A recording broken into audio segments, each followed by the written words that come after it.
I'm Johnathan King, foodie, former chef, and avid traveler. I fell in love and ended up in one of Europe's most beautiful cities, Granada. I'm here to check out tapas, culture, and dive into some amazing conversations with a few locals. On this episode, we're meeting Hadrian, French foodie and tour guide. Justine, Australian singer-songwriter. We talk city life, stop at one of the best hookah bars in the city, and end the night at La Hermosa with some amazing tapas and craft beer. And Granada, well, everybody was telling me, go to Granada, go to Granada. I remember this guy, it was during the Euro Cup of football, and Spain won.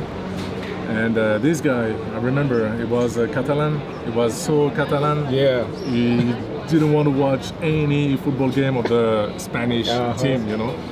And even this guy told me, like, you have to go to Granada. That's the most beautiful city in Spain.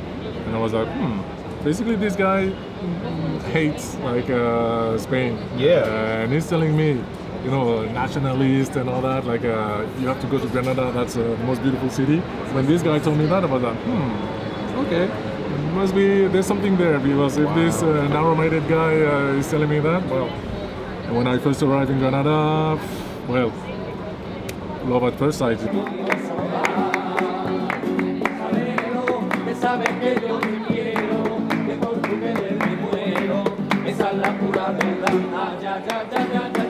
So many people from different places. You're from Australia, which is awesome. Hadn't been there. It's on the bucket list.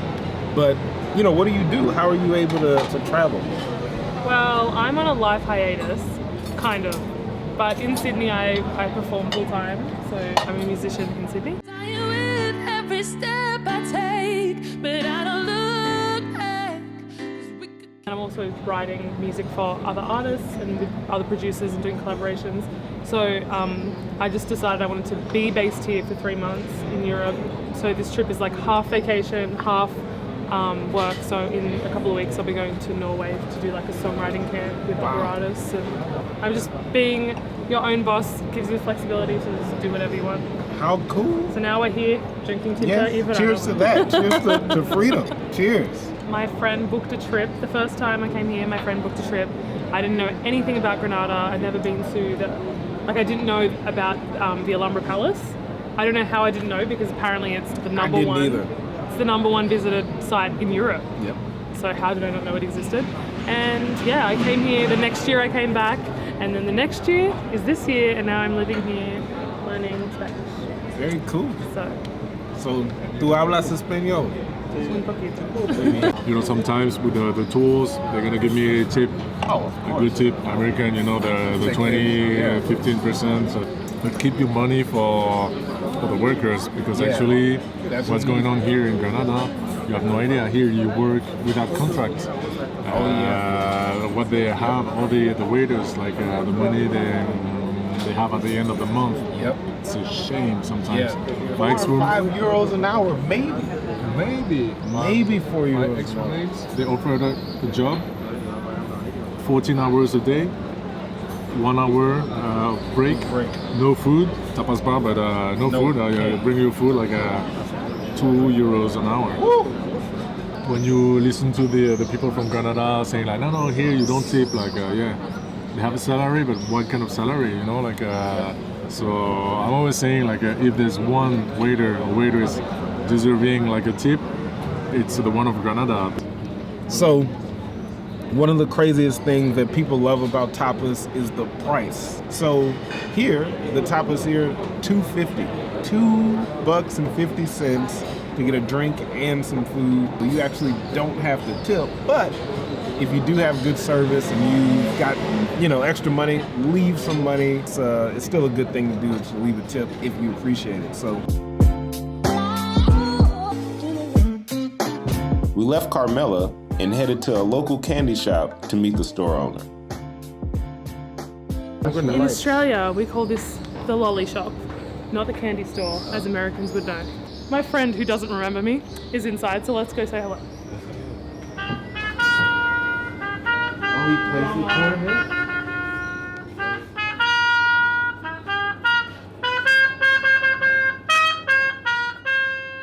I opened another business in the commercial center, which is more over there. They sold the block, so I have to move myself. So I beg for indemnization. Yeah. Indemnization. So they pay me, and with the money I found this. So I'm very I take advantage. I'm here to say thanks to the universe. These are my favorite, no sugar-free, chewy lollies, ID candy, and they are delicious. So if you're in Granada and you're like, I need a sugar hit, come here. While those guys hung out at the candy store, I headed to Ohu Shisha Lounge to get my fix. If you know me, you know how much I love a good hookah.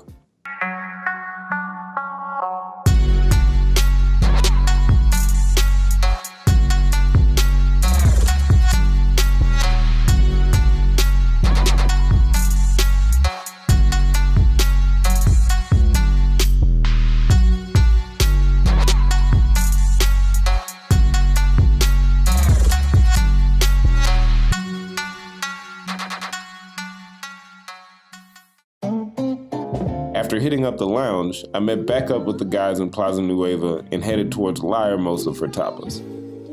On the way, we stopped at Galleria Lea, which showcases some local art and often has a live artist painting in the shop. Definitely a place you need to check out.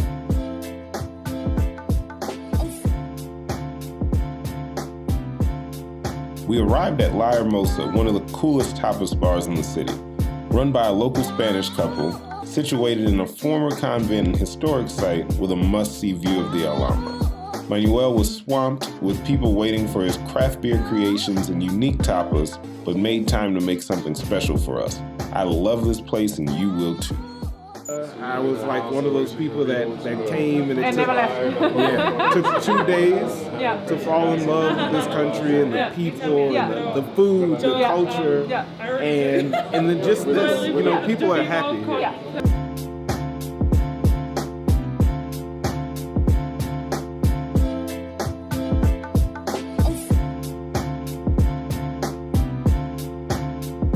So we just picked up a liter of IPA, one of the first craft beers I tasted here in Granada.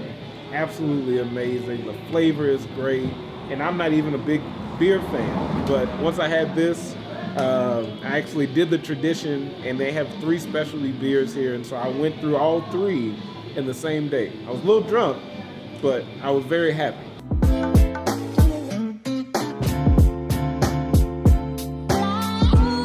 Man, so let's talk about one of the most amazing things that we get a chance to experience here in Granada, and it's tapas. You know, a lot of people have never seen this concept before or heard of it. I remember Anthony Bourdain coming here and saying this shit would never work in America, and it's true. It doesn't. Same in France. Other bars trying the tapas thing. Yeah, It doesn't work. It's too cultural here. Yeah. You know, like, and people, they don't, you know, they want to eat properly in France, like a good meal. They don't want to go from one bar to another, like, and well, that's what I love here. Like, it's a different culture. It's a different way to eat. exactly. That's the only thing. And man, you know, one of the reasons why I love it is just because you get to try so many different interpretations of the same thing. Like here we had salmorejo. I had salmorejo for lunch.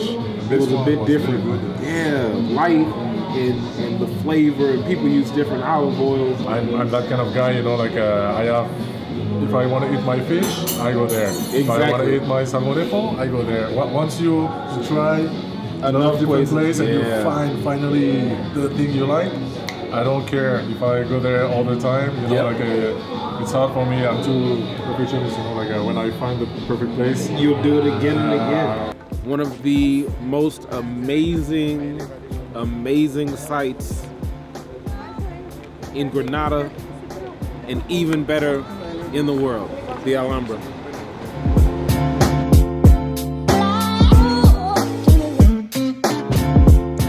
Thanks so much for watching.